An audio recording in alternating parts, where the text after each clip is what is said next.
कही गई, जाके पैर न गई बेवाई, सो का जाने पीर पर आई। अब जब रड़ुआ भड़ुआ बैठेंगे मुख्यमंत्री बन करके तो होगा क्या। जब बीजेपी आई थी गाना आता था और जगह जगह बजता था कि सौगंध मुझे इस मिट्टी की, मैं देश नहीं बिकने दूंगा, मैं देश नहीं झुकने दूंगा। मुझे तो लगता है ये बोलना चाह रहे थे कि सौगंध मुझे इस मिट्टी की, मैं पूरे देश की एक एक संपत्ति बेच दूंगा। आप शिक्षक को झुका रहे हो, शर्मसार कर रहे हो, टंकी तक चढ़ा दिए, आमरण अनशन तक पहुंचा दिए। अरे गुरु गौरव होता है किसी देश का, आपने उसको झुका दिया और रह गई बिकने नहीं दूंगा। ऐसा कौन सा डिपार्टमेंट है जो बेच नहीं रहे? जो भी है सब पूंजीपतियों के हाथ में दे देंगे और वो पूंजीपति क्या हो जाएंगे? कल के अंग्रेज हो जाएंगे। तो ये फिर से हमें परतंत्रता की ओर ले जा रहे हैं, फिर से हमको उन्हीं बेड़ियों में बांधने जा रहे हैं जिनसे हमने 1947 में मुक्ति पाई है। तो क्या होगा जब 10,000 कमाओगे तो दाल रोटी में ही परेशान रहोगे। तो आप ना कभी ऊंचे ख्वाब देख पाओगे, ना ये सोचोगे कि हम नेता बने या हमारा बच्चा कभी लोकसभा विधानसभा पहुंचे। और इसीलिए ये हर चीज को प्राइवेटाइजेशन करने जा रहे हैं। अरे बेसिक चीजों को आप प्राइवेटाइजेशन कैसे कर सकते हो यार? लोगों को आप मार मार के उनके फोन छीन रहे हो। हमारे बीच में कोई भी अगर उनकी कोई भी एक्टिविटीज को कैद करता है तो फोन छीना जाता है। हमारे अपने अधिकार को भी हमसे छीन रहे हैं पुलिस प्रशासन के लोग। पुलिस की महिलाएं करती हैं, डीजी मैम खुद अभद्र टिप्पणियां करती हैं और उन्होंने खुद ऑर्डर देकर के मना किया कि कोई भी शौचालय का इस्तेमाल मत करने दो महिलाओं को। और आप स्वच्छता की बात करते हो। ऐसे गंदी कलुषित राजनीति के लोग कब तक रहेंगे? कि काफी समय बाद जब इंसान स्वाद चखता है, राजनीति में आता है, सत्ता का स्वाद चखता है, तो मदांध हो जाता है। और मदांध होने के बाद उसको उत्तर प्रदेश की जनता हर बार रास्ता बाहर का दिखाती है। इस बार भी दिखाएगी। अखिलेश भैया को भी दिखाया था और इनको भी दिखाएगी। हीरा हीरो काटता है, एक द्विवेदी के सामने दूसरा द्विवेदी खड़ा हो गया है। अगर बीजेपी हारी तो उसका सबसे बड़ा कारण सतीश द्विवेदी होगा और उस हार की जो ताबूत बनेगा उसमें अंतिम कील विवेक द्विवेदी ठोक देगा। याद रखिएगा। आप होते कौन है इस तरह स्टेटमेंट देने वाले कि सपा के भेजे हुए गुंडे हैं? ये लड़के आपको गुंडे दिख रहे हैं? हर बच्चा अपनी मार्कशीट लेके बैठा है। लखनऊ सिविल हॉस्पिटल जी। तो वहाँ पर मेरा काफी सारा ब्लड बहा दिया जाता है पूरे बेड पे।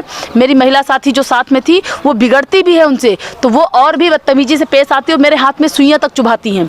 अरे अपनी सोचों को पहले क्लीन करो। इंडिया तो ग्रीन और क्लीन हो ही जाएगा अपने आप में। AVP 24 न्यूज से मैं शीतल श्रीवास्तव। 69,000 शिक्षक पिछले 71 दिनों से शिक्षक भर्ती को लेकर प्रदर्शन कर रहे हैं। इस दौरान 7 अभ्यर्थी आमरण अनशन पर बैठे हैं, जिसे जबरन तोड़वाया गया, जिसमें से एक से हमारे सहयोगी की वार्ता हुई, जिसमें पता चला कि एक अभ्यर्थी को किडनी की बीमारी थी और ग्लूकोज भी चढ़ाया गया था, लेकिन पुलिस कर्मियों ने आकर जबरन उन्हें अस्पताल ले जाकर कोविड-19 के नाम पर उनका धरना प्रदर्शन खत्म कराने का प्रयास किया।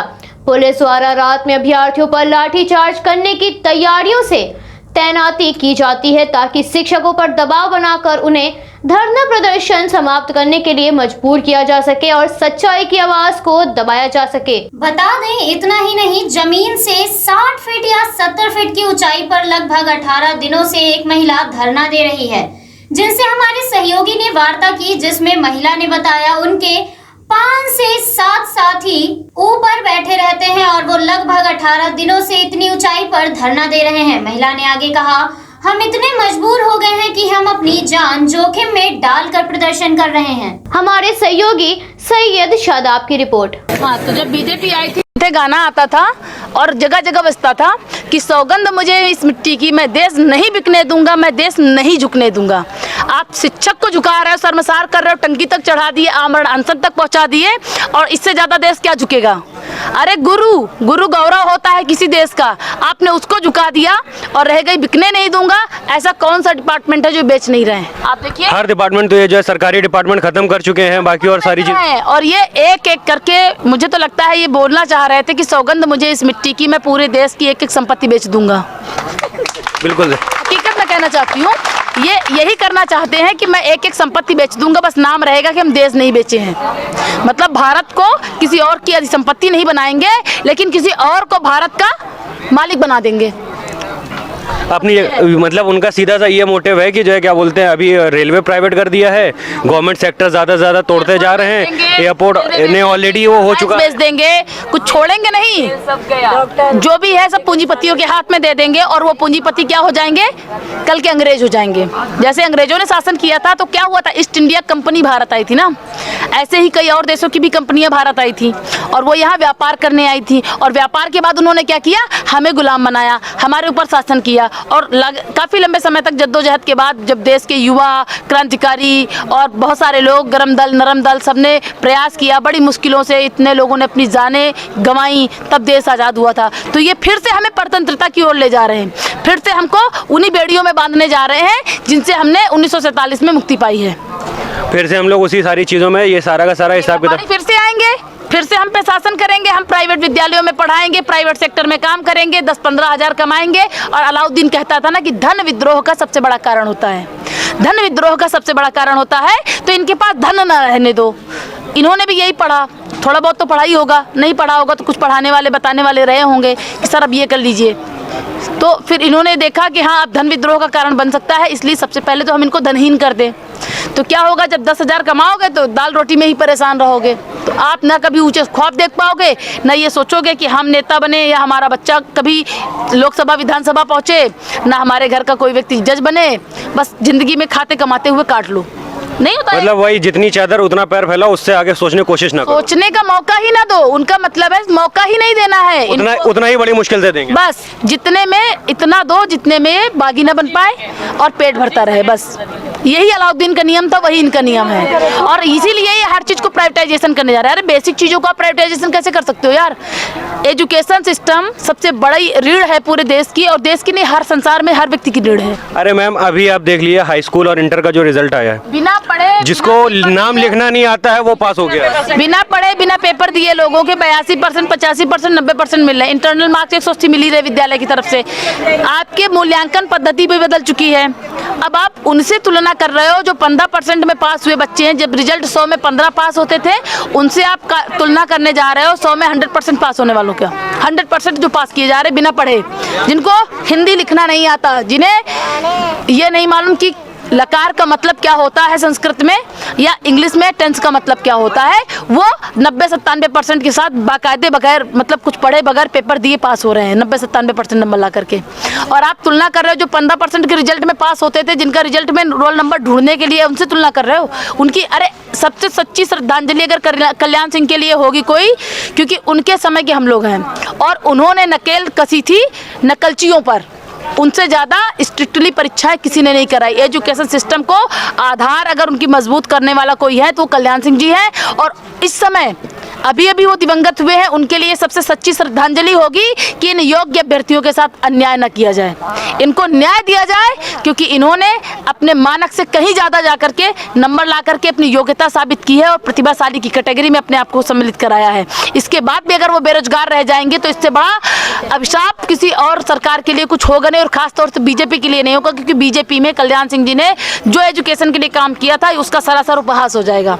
अगर अच्छा मैम, अगर मैं आपसे ये कहूँ कि अभी सरकार आपकी बात तो फिलहाल वैसे सुन नहीं रही है, इन केस अगर जगह कहते हैं जब तक उस तक के बात पहुंचती है नहीं पहुंचती है, वो तो हम लोग अपना पूरा प्रयास करते हैं कि अपने चैनल के माध्यम से हम लोग पहुंचाएं। ये धरना कितने दिन अभी आप और कब तक चलाते रहेंगे?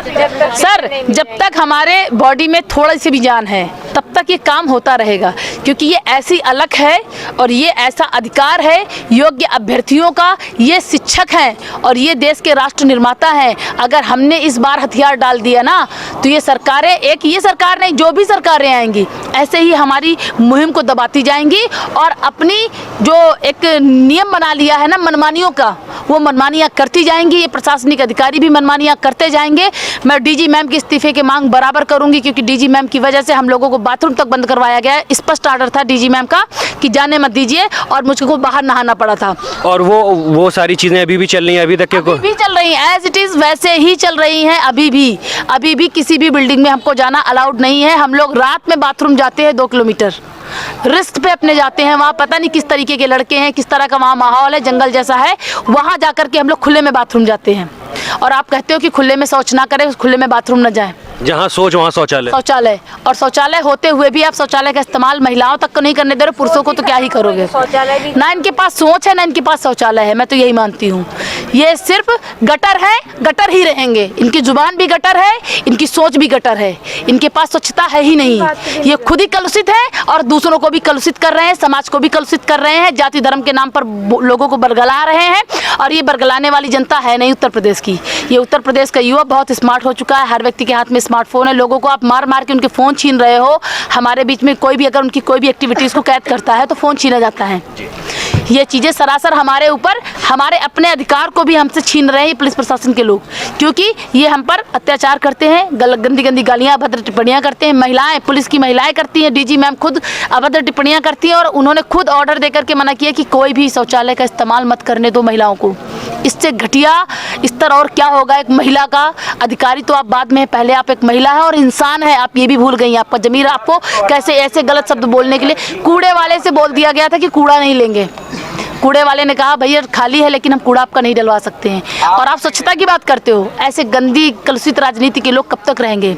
बस आखिरी है इनका भी। क्या होता है ना कि काफ़ी समय बाद जब इंसान स्वाद चखता है, राजनीति में आता है, सत्ता का स्वाद चखता है, तो वो मदांध हो जाता है। और मदांध होने के बाद उसको उत्तर प्रदेश की जनता हर बार रास्ता बाहर का दिखाती है। इस बार भी दिखाएगी। अखिलेश भैया को भी दिखाया था और इनको भी दिखाएगी। उनकी गलती सिर्फ इतनी थी कि 2-2.5 साल उन्होंने पपेट का काम किया था। सिर्फ इतनी गलती थी कि उनके चाचा, उनके अंकल, उनके ताऊ उनको खींचातानी कर रहे थे, उनके पिताजी खींचातानी कर रहे थे। लेकिन उत्तर प्रदेश की जनता को ऐसा व्यक्ति चाहिए जो इंडिपेंडेंट होकर के उत्तर प्रदेश को चलाए, ना कि किसी का पपेट बन के चलाए और ना ही जबरदस्ती किसी को दबाए। लोकतंत्र का मतलब है आप जनप्रतिनिधि हैं, आपको तो अपनी मर्जी से यहाँ आना चाहिए और आकर के हम सबकी पीड़ा पूछनी चाहिए। आप होते कौन है इस तरह स्टेटमेंट देने वाले कि सपा के भेजे हुए गुंडे हैं? ये आपको महिलाएं गुंडे दिख रही हैं? ये लड़के आपको गुंडे दिख रहे हैं? हर बच्चा अपनी मार्कशीट लेके बैठा है, आप आइए तो क्यों रही? मेडिकल रिपोर्ट में बहुत सीवियर समस्याएं होने की वजह से मुझे किडनी की बीमारियां थी और मैंने पहले दिन ही बताया था कि मुझे ग्लूकोज चढ़ा दीजिए, दूसरे दिन कि मुझे दिक्कत हो रही है। बट उन्होंने फोर्सफुली, पुलिस प्रशासन करीब 500 लोग आए और ज़बरदस्ती मुझे ले जा करके पहले एक बच्चे को ले गए और वहाँ ज़बरदस्ती उसका कोविड टेस्ट करने लगे, जिसकी वजह से वो हॉस्पिटल से भागा, क्योंकि ये एक षड्यंत्र था गवर्नमेंट का कि कोविड के नाम पर ये धरना ख़त्म कर दिया जाए। तो वहाँ से वो बच्चा निकला। इसके बाद जब मुझे ले जाया गया, मेरे साथ भी षड्यंत्र किया गया, मुझे बिना बताए मेरा कोविड का टेस्ट किया जा रहा था, तो मैं भी वहाँ से हटी। मैम, हमें सुनने में ये आया था कि आप को जबरन वहाँ लेके गए थे, जबरन, और वहाँ से जब आप जो है क्या कहते हैं निकलने की कोशिश करी तो पुलिस वालों ने आपके साथ कुछ गलत भी किया है, वहाँ पे डंडी लाठियाँ चार्ज भी हुई है, सुनने में आया है। नहीं, ऐसा नहीं हुआ था। जब स्टार्टिंग में हम जा नहीं रहते यहाँ से, तो यहाँ से फोर्सफुली करीब 200 पुलिस वाले आते हैं, ऑफिसर्स, और ज़बरदस्ती रात के टाइम पे आते हैं, शाम को नहीं रात के आते हैं, क्योंकि जानते हैं कि रात के समय कुछ बच्चे यहाँ से कम हो जाते हैं तो हम इजीली चले जाएंगे। और यहाँ से लेकर के बाहर SCRT के रोड तक 3 से 4 गाड़ियाँ पुलिस भरी होती हैं लाठी डंडों के साथ में, और यहाँ से मुझे फोर्सफुली लेके जाती है। इवन मैं बीच में SCRT पे भी मैं गाड़ी से उतर जाती हूँ कि मुझे उन पर भरोसा नहीं था कि ये क्या करने वाले हैं, इतना संशय था हमें उन पर, तो फिर भी उन्होंने फोर्सफुली मुझे ले जा करके वहाँ रखा और वहाँ मेरा कोई इलाज नहीं किया गया। अगर मैं इतनी गंभीर रूप से बीमार थी और मेरी इतनी कंडीशन क्रिटिकल थी, ये मैं समझ रही कि मैं भी क्रिटिकल थी क्योंकि मुझे गंभीर बीमारियां थीं, बावजूद इसके मेरा इलाज क्यों नहीं किया गया? वहाँ पूरी रात मुझे रखा गया, एक केवल ग्लूकोज की बोतल चढ़ाने के नाम पे मेरे बॉडी से आधा बोतल खून गिरा दिया गया बेड पर। कैसे आपकी सरकारी अस्पताल के अधिकारी हैं या आपकी नर्सेज हैं जिनको एक मतलब बोतल के लिए आपको एक वो बीगो लगाना नहीं आता है? कैसे लोग? कौन सा हॉस्पिटल था मैम वो? भाऊ राव करके था, ये civil hospital, Lucknow civil hospital. जी। तो वहाँ पर मेरा काफ़ी सारा ब्लड बहा दिया जाता है पूरे बेड पे। मेरी महिला साथी जो साथ में थी वो बिगड़ती भी है उनसे, तो वो और भी बदतमीजी से पेश आती है और मेरे हाथ में सुइयाँ तक चुभाती हैं। अभी हम लोग के बच्चे प्राइमरी पढ़ेंगे, विदेश में पढ़ेंगे, ये कहाँ की राजनीति है भाई? आपके बच्चे सीधे यहाँ पर भी जाएंगे तो ICSE बोर्ड पढ़ेंगे, आम इंसान बेचारा प्राइमरी जूनियर में भी नहीं पढ़ा पा रहा है। और जबकि इस बनी हुई है सरकार का सबसे मेन मोटिव ये था कि जो है क्या कहते हैं लड़की बचाओ लड़की पढ़ाओ, और सर लड़की को यहाँ सड़क पर नहलाओ, बाथरूम जाने के लिए मना करवाओ लड़की को, और कहो जहाँ सोच वहाँ शौचालय दिवस तक बना दो। ये तो वही वाला बात है कि चश्मे पे लिखा हुआ है स्वच्छ भारत, एक तरफ स्वच्छ लिखा हुआ है, एक तरफ भारत लिखा हुआ है, ना स्वच्छ को देख सकता है ना भारत को देख सकता है। अरे ये बताया ना स्वच्छ को भारत देखेगा ना भारत को स्वच्छता देखेगी, और केवल किताबों में लिखा पढ़ी में दिखा देंगे कि हमने पूरा भारत को क्लीन इंडिया ग्रीन इंडिया बना दिया है। अरे अपनी सोचों को पहले क्लीन करो, इंडिया तो ग्रीन और क्लीन हो ही जाएगा अपने आप में। अच्छा, एक मोटिव मुझे और यहाँ पे जैसे बताइए कि महिलाएं काफ़ी सारी लोग यहाँ पे बैठे हुए हैं और बहुत से ऐसे डिपार्टमेंट है, कई जगह से ये चीज़ समझ में मतलब लोगों ने ये चीज़ कही है कि जिसको परिवार का सुख नहीं मालूम है वो परिवार का सपोर्ट कैसे करेगा, ये कहाँ तक सही है? भाई सर, कहावत कही गई है, जाके पैर न गई बेवाई, सो का जाने पीर पर आई। अब जब रड़ुआ भड़ुआ बैठेंगे मुख्यमंत्री बन करके तो होगा क्या? होगा क्या? उनको उनके अपने बच्चे होते, अपनी आल औलादे होती तो उनको इनका दर्द पता होता कि ये बच्चा 70 दिन से अगर अपनी माँ के साथ यहाँ सड़क पे लेट रहा है, सांप बिच्छू हर चीज का डर है। यहाँ पर एक लड़की का पैर टूट चुका है, मतलब ये लगा सांप है तो वो भगी, उसका पैर भी चल गया, पैर टूट गया, 2 दिन तक वो चल नहीं पाई। ये छोटे छोटे बच्चों को लेकर के लोग यहाँ लेटे हुए हैं, इनको सपा के गुंडे बता दिया गया, ये सपा के गुंडे हैं। ये माता जी कोविड के टाइम पे बहन अपने बच्चे को लेके आएंगी, अपने बच्चे की रिस्क में लेकर के यहाँ सड़क पे लेटेंगी, ये गुंडे हैं। अरे भाई, ऐसी कौन सी पार्टी इतनी बलवती हो गई और रह गई? अगर हम सपा के गुंडे थे तो सपा कम से कम हमारे लिए बिस्तर ही बिछवा देती। नहीं, यहाँ तो देखिए क्लियर, यहाँ तो क्लियर मोटिव उन लोग देती 2-4, एक तिरपाल के नीचे हम लोग पूरी रात काटते हैं, इसी को जब बरसात होती ओढ़ लेते हैं। बताइए। नहीं, मैं आपसे यही चीज़ कहने वाला हूँ कि जैसे ये चीज़ बार बार सामने आ रही है कि सपा वाले बैठे हुए हैं, समाजवादी पार्टी के कार्यकर्ता और ये वो, तो मेरा तो सीधा सा मोटिव ये है। लास्ट टाइम भी मैंने बोला था, आप जाइए मेरे घर के एड्रेस पे पहुंचिए, मैंने बताया था मेरा घर कानपुर बिदनू में पड़ता है, आप जाइए और पता कीजिए, मेरे घर ने 3 पीढ़ियों से लगातार बीजेपी की सेवा की है और ऐसा कोई सांसद विधायक मंत्री नहीं है। देखिए, वोटर नहीं बदलता है और ये ऊपर के जो चेहरे हैं ना, आज ये विधायक उसमें चला गया, वो सांसद इसमें चला गया, इसने वो पार्टी ज्वाइन कर ली, उसने ये पार्टी ज्वाइन कर ली, सिर्फ नहीं बदलता है तो वोटर। और जिस दिन वोटर अपना विचार बदल देता है ना, उस दिन इतिहास बदल जाता है यूपी का। और ये तो आप देखते आ रहे हैं, जब जब विचार बदला है तब तब सरकार बदली है और इस बार भी विचार बदलेगा, क्योंकि ऐसे तानाशाहों से मुक्ति चाहिए उत्तर प्रदेश को। उत्तर प्रदेश को उत्तम प्रदेश बनाना है और लोकतंत्र की असली पहचान हमें दिलाना है। यहाँ लोकतंत्र खत्म हो चुका है। मैं आपको बताना चाहती हूँ, पूरी तरीके से लोकतंत्र का गला घोट दिया गया है। एक तरफा तानाशाही चल रही है, एक तरफा तानाशाही चल रही है। हम अलाउद्दीन के काल में जी रहे हैं, प्रेजेंट टाइम पे हम लोकतंत्र में नहीं जी रहे, अलाउद्दीन का शासन काल झेल रहे हैं। जैसा अलाउद्दीन के समय पे हुआ था वही काम आप केंद्र में देख रहे हैं, वही काम आप राज्य में देख रहे हैं। दोनों जगह अलाउद्दीन बैठे हुए हैं, चाहे वो मोदी जी हो और चाहे वो योगी जी हो, दोनों तरफ अलाउद्दीन बैठे हुए हैं। और मैं आपको बताना चाहती हूँ कि आने वाले 2022 के चुनाव में अगर ये हम योग्य अभ्यर्थियों के साथ न्याय नहीं करते हैं तो मैं आपको बता रही हूँ, अलाउद्दीन को ऐसे बाहर करेगी उत्तर प्रदेश की जनता कि ये 50 साल तक नहीं आने वाले हैं। 25 साल में आए तो 50 साल नहीं आने देंगे। और कह रहे थे ना अब की बार 400 के पार, अरे 40 पार जाके दिखा देना, 40 पार जाके दिखा देना तो जानेंगे। ये उत्तर प्रदेश है, किसी को माफ नहीं करता है। यहाँ अब जाति के नाम पे, धर्म के नाम पे, अरे धर्म की बात करते हो, राम मंदिर की बात करते हो आप, अरे राम राज्य की बात करते हो आप, अरे इन योग्य अभ्यर्थियों की पीड़ा नहीं देख पा रहे हो आप। कैसा राम राज्य, ऐसा राम राज्य, ऐसे उत्तर प्रदेश बनाएंगे कि 120 वाला यहाँ सड़क पे धरना देने को बैठ जाता है और 90 नंबर वाला विद्यालय में नौकरी करता है। फूलकली महिला, डीजे वाले बाबू 142-43 नंबर ला करके मीडिया के सामने फेस करने की हिम्मत नहीं रख पाते हैं, ज्वाइनिंग नहीं करने जाते हैं बच्चे। और अपने भाई के लिए हर कानून तार तार कर देते हो आप, अपने भाई के लिए हर कानून तार तार कर देते हो, हर नियम पे आप अपनी मोहर अलग से लगा देते हो। मतलब एक्सपायरी डेट का ईडब्ल्यूएस भी बन जाता है आपके भाई का, एक दिन के अंदर ईडब्ल्यूएस आपका जारी भी हो जाता है, अप्लाई भी हो जाता है, सब कुछ एक दिन में हो जाता है। और एक्सपायरी डेट के ईडब्ल्यूएस से आपका भाई असिस्टेंट प्रोफेसर बन जाता है। यहाँ प्राइमरी का शिक्षक बनने के लिए जो प्रतिभाशाली बच्चा है, जिसने अपनी प्रतिभा को दिखाया कि हम 150 में 118, 117, 115 नंबर लाके दिखा रहे हैं, एक अच्छी एलिजिबिलिटी होती है, ये वो बैठा है धरने पे और आप 3 नंबर कामन रेवड़ी की तरह बांटते हो, पैसा लेकर के लोगों को अंदर करते हो, पेपर भी आउट हो जाता है, अधिकारियों की मिलाभगत और इन शिक्षा मंत्रियों की मिलाभगत से होता है। किसी एक व्यक्ति में औकात ही नहीं होती है कि हम गलत कर सके। टोटल भ्रष्टाचार मचा हुआ है हर तरीके से, अधिकारी हो या आपका शासन का व्यक्ति हो, यानी प्रशासन और शासन की मिली भगत से ये चीजें होती हैं और हो रही हैं। हर पेपर आउट हो रहा है उत्तर प्रदेश में, ये तो इतिहास बन चुका है कि बिना पढ़े मानसिंह पास हो रहा है। शिक्षा का ऐसा उपहास हो रहा है, बिना पढ़े मानसिंह पास हो रहा है, चाहे वो टीजीटी का मानसिंह हो, चाहे पीआरटी का मानसिंह हो, चाहे आपका पीजीटी का मानसिंह हो, चाहे असिस्टेंट प्रोफेसर का, हर जगह मानसिंह पास हो रहा है बिना पढ़े। और आप तो लगातार देख रहे, टीजीटी का पेपर हुआ आउट हुआ, पीजीटी का पेपर हुआ आउट हुआ, पीटी का पेपर हुआ आउट हुआ, प्राइमरी का भी पेपर आउट हुआ था हर जगह। और आउट नहीं हुआ होता तो बताइए 142, 143 नंबर लाने वाला आदमी मीडिया को फेस क्यों नहीं कर पाया? मीडिया वाले जाते हैं तो खेतों में क्यों भागा? जिसको राष्ट्रपति का नाम नहीं मालूम, वो 142 नंबर कैसे ला सकती है वो महिला? सिविल के बच्चे नहीं ला पाए, जो यहाँ कम से कम 100 बच्चे सिविल के बैठे हुए हैं, 100 बच्चे जो प्री और मेंस लिखते हुए हैं। लगातार संघर्ष कर रहे हैं अपनी ज़िंदगी में। वो जद्दोजहद के बावजूद भी वो 142 नंबर नहीं ला पा रहे हैं, जिन्होंने अपनी ज़िंदगी में इतना संघर्ष किया है, किताबों के सिवा शायद कुछ और देखा नहीं होगा। और फूलकली जी, जिनको कुछ भी नहीं पता, राष्ट्रपति भी नहीं पता, वो 142 कैसे ले आती हैं? मुझे तो लगता है वो OMR नहीं भर पाती, OMR नहीं भर पाती और वो 142 ले आती है। और बच्चों को पढ़ा रही हैं। और पढ़ा क्या रही हैं? आप विद्यालयों में जाके देखिए, इनको ऐसी स्थितियों का सामना करना पड़ता है कि दिल्ली के विद्यालय अपने नाम से दिखाने पड़ते हैं उत्तर प्रदेश को, और कहते हैं हम उत्तर प्रदेश बना रहे हैं। हम लोकतंत्र का तो इन्होंने पूरा गला ही रेत दिया है भाई साहब। लोकतंत्र है ही नहीं उत्तर प्रदेश में, लोकतंत्र है ही नहीं भारत देश में। आप प्रत्यक्ष रूप से हम सब तानाशाही का शिकार हैं। और मैं आपको स्पष्ट बता रही हूँ कि 2022 में उत्तर प्रदेश की जनता बीजेपी को उखाड़ फेंकेगी, 40 पार नहीं जाने देगी इनको, इनकी इन्हीं करनी की वजह से। अगर ईवीएम में खेल नहीं किया इन्होंने तो उत्तर प्रदेश बीजेपी को 50 साल के लिए निर्वासन दे देगा, 50 साल के लिए निर्वासन दे देगा।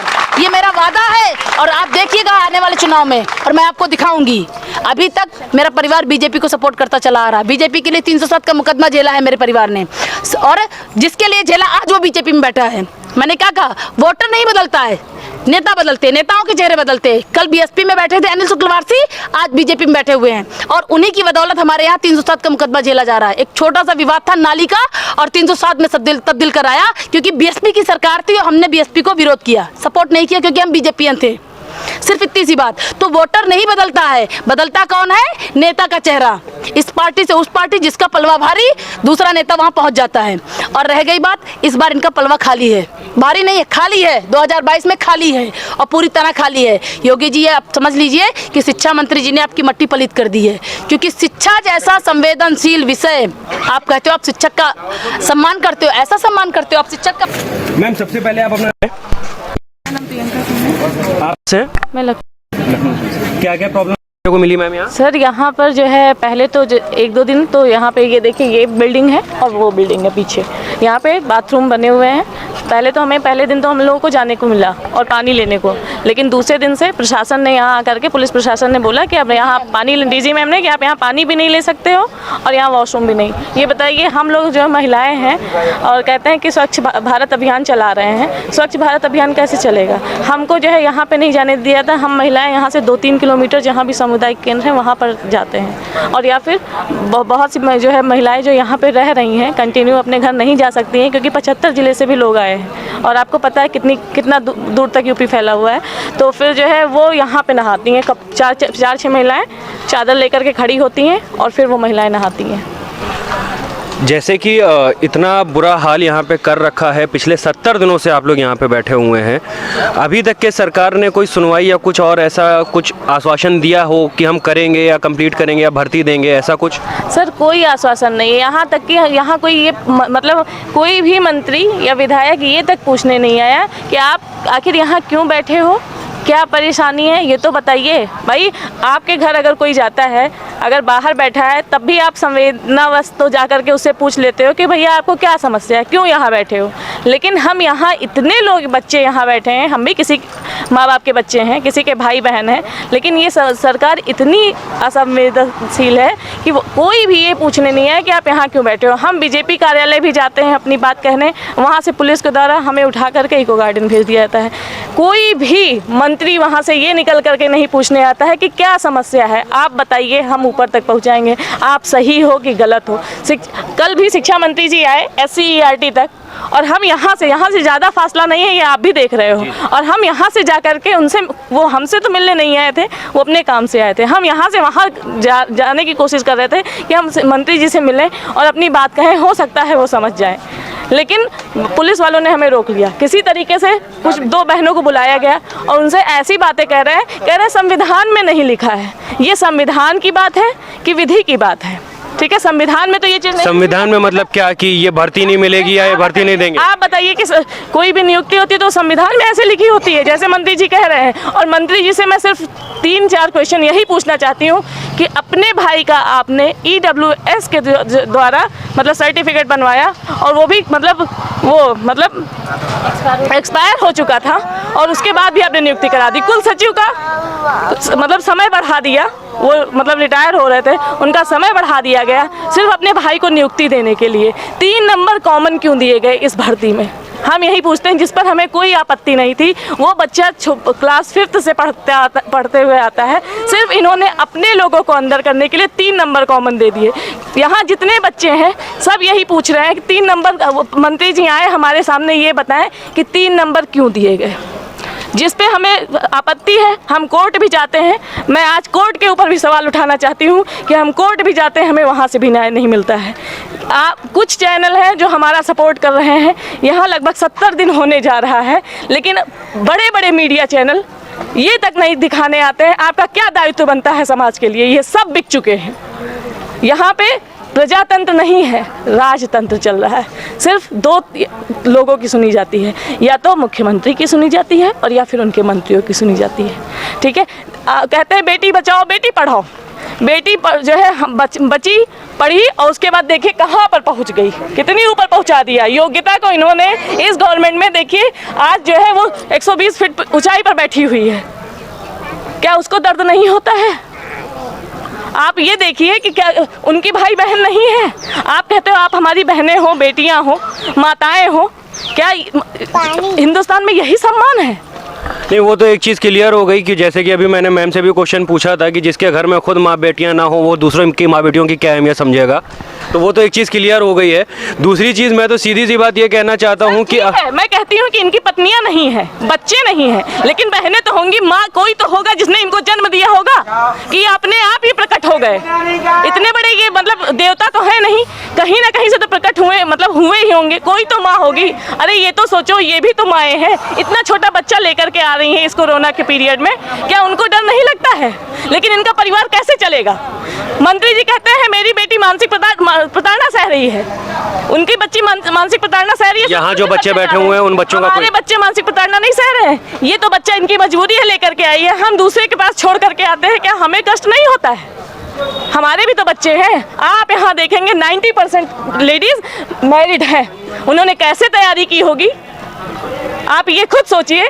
हम 105, 110, 115, 120 वाला बच्चा जो है नंबर लेकर के बाहर बैठा हुआ है। आप योग्यता की बात करते हैं, एकेडमिक क्या होती है आप बताइए? 2 पेपर लिए गए, दोनों में सब पास हुए, क्यों आपने एकेडमिक जोड़ दी? क्यों एकेडमिक जोड़ी आपने?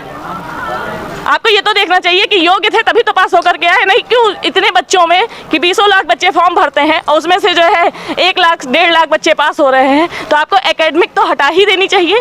आपको उनकी योग्यता के अनुसार नौकरी देनी चाहिए। 90-97 वाला आज जॉब कर रहा है और हम 120 लेकर के बाहर बैठे हैं, बताइए कितनी गलत बात है। मंत्री जी सिर्फ यही बताया कि उन्होंने 3 नंबर क्यों दिया। मंत्री जी ने कल कहा यहाँ आकर के SCERT पे, आप सोचिए इनका कितना गलत बयान था। कह रहे मैंने विधानसभा में जाकर के बोल दिया था कि मैं नहीं करूंगा। विधानसभा में आपसे कोई प्रश्न नहीं करेगा, लेकिन हम योग्य हैं, हम अनपढ़ नहीं हैं, हम योग्य हैं, आपसे हमेशा पूछेंगे, मरते दम तक पूछेंगे। नहीं, मंत्री जी ने जो विधानसभा में जाके ये चीज़ बोली है कि नहीं करेंगे, उन्होंने कहा कि हमने वहीं बोल दिया था, आपको तभी समझ जाना चाहिए था।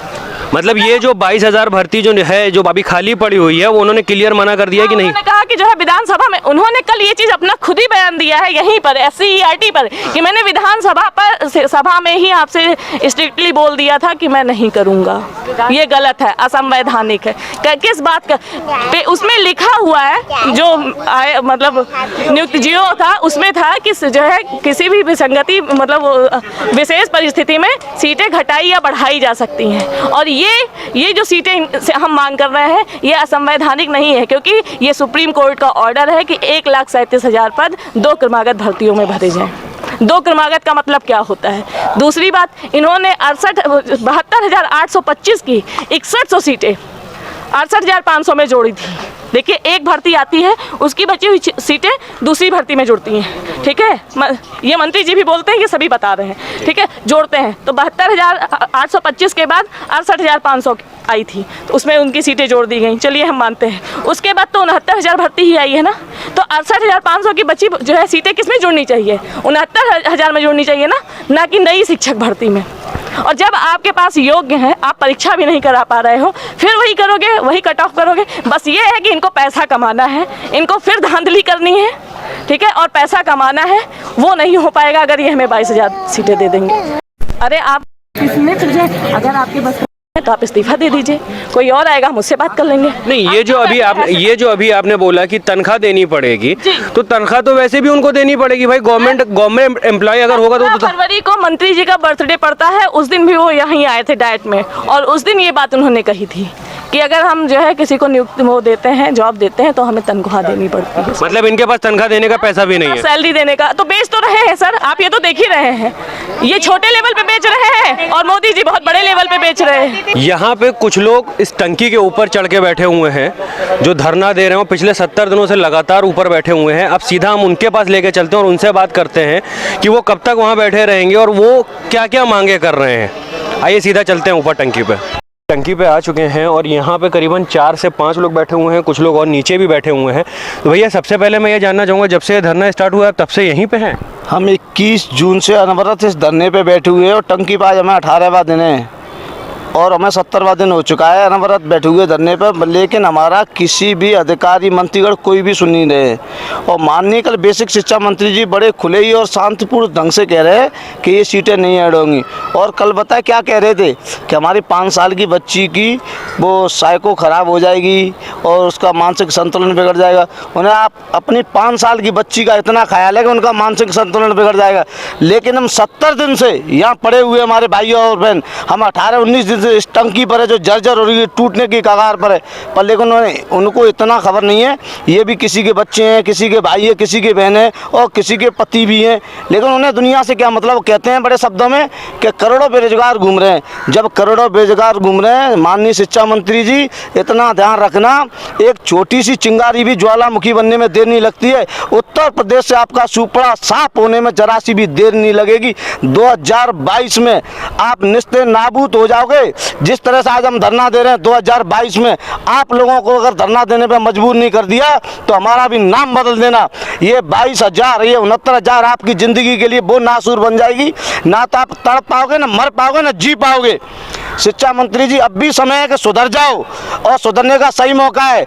या आप कहते हो कि इस 68,500 की 69,000 की भर्ती की दोनों के मानक अलग अलग, कैसे मानक अलग अलग हैं? 40-45 की कट ऑफ को भी आपने रखा था और ये बताइए एग्जाम होने के बाद 60-65 की कट ऑफ को रखने वाली कौन थी? सरकार थी। एग्जाम होने के बाद कट ऑफ रखी थी, जियो में पहले कहाँ थी कि कट ऑफ है? 60-65 की कट ऑफ को हमेशा तुमने एग्जाम होने के बाद जारी किया है। और ये जी सामने हाई कोर्ट में, सुप्रीम कोर्ट में ये कहा था कि 1,37,000 की भर्ती का ही दूसरा पार्ट है ये। जब एक ही भर्ती का पार्ट है तो क्यों उसकी बची हुई सीटें इसमें कैरी फॉरवर्ड नहीं हो सकती? अगर आपने उस समय कैरी फॉरवर्ड नहीं की तो अब 69,000 में उन 22,000 को ऐड कर दीजिए, 1,37,000 की भर्ती को पूरा कर दीजिए। आपके पास समय है अपनी गलती सुधारने का।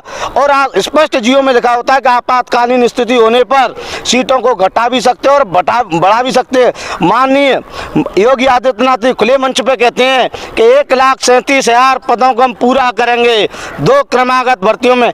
कि यह बताइए, खुले मंच पर भाषण देने से कुछ नहीं होता है, अपने वादों पर उतरिए। अगर अपने वादों पर नहीं उतरे तो उत्तर प्रदेश से आप शून्य हो जाओगे, शून्य। कहीं भी आपको देखने के लिए कुछ नहीं मिलेगा। आप जिनकी अकाउंटिंग नहीं सोचते इतनी सीटें निकलेगी, एक भी सीट नहीं निकलेगी। हम 75 डिस्ट्रिक्टों में घूमेंगे, आपका विरोध करेंगे अगर आपने ये सीटें नहीं ऐड की तो। और माननीय मुख्यमंत्री जी, आप एक क्षत्रिय कुल से हो, रघुवंशी क्षत्रिय हमेशा अपनी प्राण त्याग देता है एक अपना वचन निभाने के लिए। आप 1,37,000 पदों को पूरा कर दीजिए। हमारा आपसे यही अनुरोध है, आपको गलती सुधारने का एक सुनहरा अवसर मिल रहा है। आगे की बात हमारे धरना अध्यक्ष विवेक द्विवेदी जी बताएंगे। भैया आप इधर निकलो।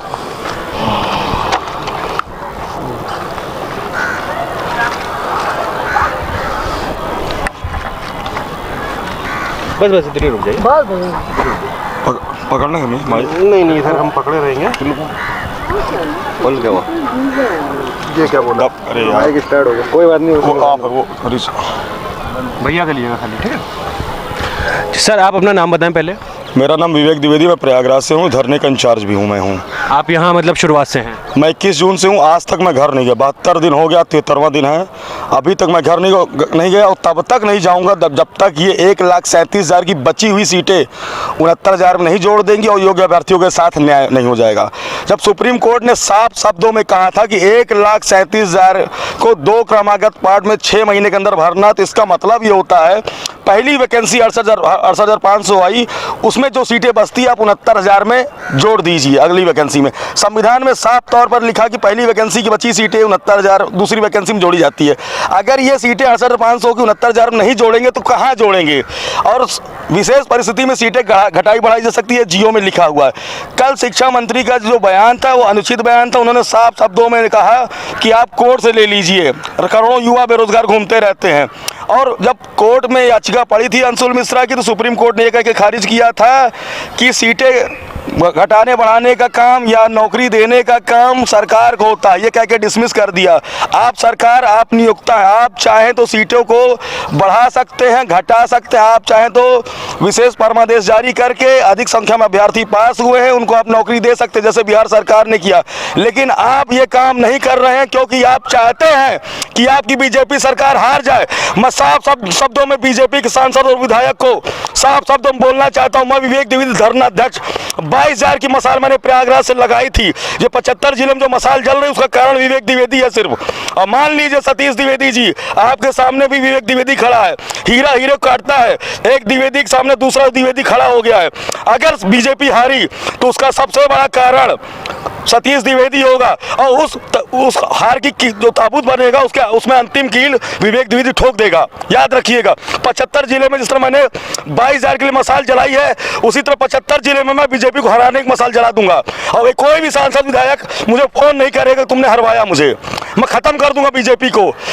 और मैं चाहूंगा जो सरकार बनेगी, सपा बनेगी, उसमें मैं साफ तौर पे समर्थन पत्र या शपथ पत्र मैं लिखवाऊंगा, पूर्ण समायोजन के लिखवाऊंगा। अभी 137 मांग रहा हूं, फिर उसके बाद जब शपथ पत्र जारी होगा सपा का, उसमें मैं पूर्ण समायोजन के लिए मांग करूंगा। हमारे लिए सभी भाई बहन एक बराबर, मैं किसी के साथ गद्दारी नहीं करूंगा। बहुत बहुत धन्यवाद, नमस्कार, जय हिंद। देखिए यहाँ पे एक महिला भी बैठी हुई हैं जो लगभग ज़मीन से 60 फीट या 70 फीट की ऊंचाई पे हैं। आप ये सोचिए कि यहाँ पे पिछले 18 दिनों से मैम आप बैठी हुई हैं, पिछले 18 दिनों से यहाँ बैठी हुई हैं। और ये सिर्फ थोड़ी सी ये जगह दिखाइए भाई, ये सिर्फ इतनी सी जगह में यहाँ पे बैठी हुई हैं और क्या इनका हाल होगा आइए जानते हैं इनसे। मैम आप यहाँ जो जब से बैठी हुई हैं, कोई मतलब सरकार को इस पे भी तरस नहीं आ रहा है? सर आज हम लोग का मतलब धरने का लगभग हमारा 69 डेज हो चुके हैं और इस पानी की टंकी पर 18 दिन से हम लोग बैठे हुए हैं। हमारे 5 साथी भाई ऊपर बैठे रहते हैं, मैं यहाँ पर और एक नीचे हमारी बहन है।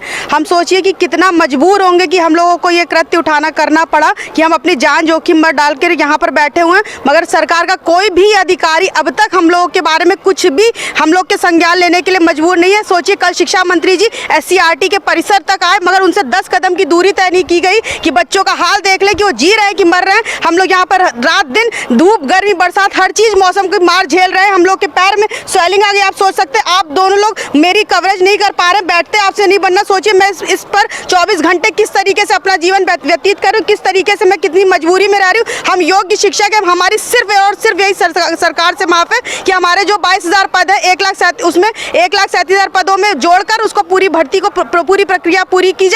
मगर सरकार इस बारे में कोई भी संज्ञान लेने को तैयार नहीं है। सरकार से हम लोग योग्य अभ्यर्थी है सर, हम लोग ने सुपर टेट में लगभग 100 से ऊपर मार्क्स लाकर भी यहाँ पर बैठने दर दर भटकने के लिए मजबूर हो रहे हैं। सरकार से इतनी हम लोग प्रार्थना करी, मगर सरकार ने अभी तक 18 दिन बीत रहे, जानने की कोशिश नहीं कर रहे कि बच्चे यहाँ जी रहे हैं कि मर रहे हैं। अब हम लोग भी सरकार को बताना चाहते हैं, अगर आपके पास हमारे पास सुनने के लिए टाइम नहीं है तो सर आपको भी 2022 में इसी तरीके से हम लोग की तरह जिस तरह तड़पना पड़ रहा है, आपको भी तड़पना पड़ेगा आपकी मंत्रियों की गलत नीतियों के चलते। जब हम लोग अगर जाना चाहते हैं, सरकार को दिखाना चाहते हैं, आप कहते हैं कि 22,000 के पद आप जुड़वाने के लिए मांग कर रहे हैं, तो आपकी 2200 तो लोग आते नहीं। जब हमारे पास यहाँ पर 2200 से 2,000 हमारी संख्या बल हो जाती है तो उसको यहाँ पर रोक लिया जाता है किसी भी प्रकार से, पुलिस प्रशासन के द्वारा, PSC के द्वारा, और बाहर सड़कों पर नहीं जाने दिया जाता। ये बताइए, जब आप हमसे मिलने नहीं आ सकते, हम आपसे मिलने जाते हैं तो हम लोग को आतंकवादियों की तरह बसों में घुस के बाहर निकाल दिया जाता है। ये बताइए हम अपनी बात किससे पहुँचाएं? आप हमारे देश के राज्य के मुखिया हैं, अगर हम आपसे बात पहुँचाना चाहते हैं, आपके माध्यम से बताना चाहते हैं कि हम लोग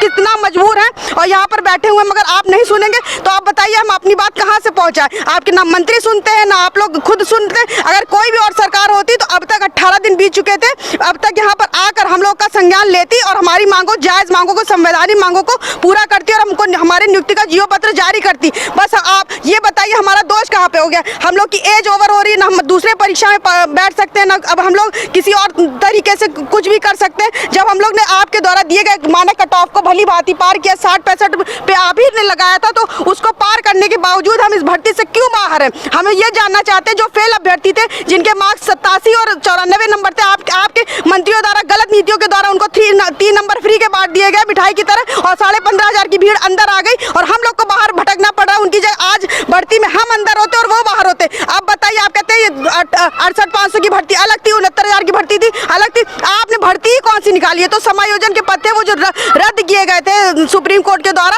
उसकी ये भर्ती है और हम लोग का उस पर संवैधानिक अधिकार है। जब 72,825 के पद 68,500 में जुड़ सकते हैं, तो ये तो एक ही क्रमागत भर्ती है, उसमें क्यों नहीं जोड़े जा सकते? जबकि ये सर सुप्रीम कोर्ट का आदेश है। आपको हमारे पदों को जोड़ना पड़ेगा और हम अभ्यर्थियों की, योग्य अभ्यर्थियों की नियुक्ति करनी पड़ेगी, वरना आप खुद देखेंगे 2022 में आपको इसका भुगतान करना पड़ेगा। हम लोग बहुत परेशान हो चुके हैं, अब हमारे सब्र का बांध टूट चुका है। अगर आप अब हमारे यहाँ हमसे मिलने नहीं आते तो आपको जन सैलाब जो है सड़कों पर नजर आएगा और हमें कोई भी नहीं रोक पाएगा। आज हमारे अभ्यर्थी को रोका गया किसी तरीके से, हमने भी सोचा कि चलिए राष्ट्रपति आए, उनके सामने आपके सम्मान को बचाया, मगर अब 2 दिन के बाद आप खुद देखेंगे कि लखनऊ की सड़कों पर सारे अभ्यर्थी किस प्रकार से जन सैलाब दिखाते हैं और हम अपनी नियुक्ति का जीरो जारी करवा के रहेंगे। बस मैं आपसे प्रार्थना करना चाहती हूँ कि अगर आप 2022 का चुनाव जीतना चाहते हैं तो हम लोगों का भी संज्ञान में लीजिए बातों को और हमारे नियुक्ति पत्र का जीओ जारी कीजिए, ताकि आप भी सकुशल 2022 में फिर से हमारे राज्य के मुख्यमंत्री बन के और हम लोग अपने विद्यालयों में सकुशल जा सके। धन्यवाद। जैसे कि यहाँ पे आपने देखा, ये महिला यहाँ पे बैठी हुई हैं, यहाँ पे बैठना मुश्किल हो रहा है, ये पिछले 18 दिनों से यहाँ पे हैं।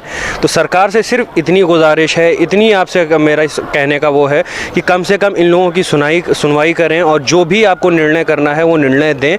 कम से कम यहाँ पे लोग एक तरीके से, जिस तरीके से यहाँ पे नीचे से लेकर ऊपर तक टंकी पे लोग बैठे हुए हैं, ये एक तरीके से जीवन और मौत के बीच में बैठे हुए हैं। यहाँ ना कोई रेलिंग है ना कुछ है, और ये इस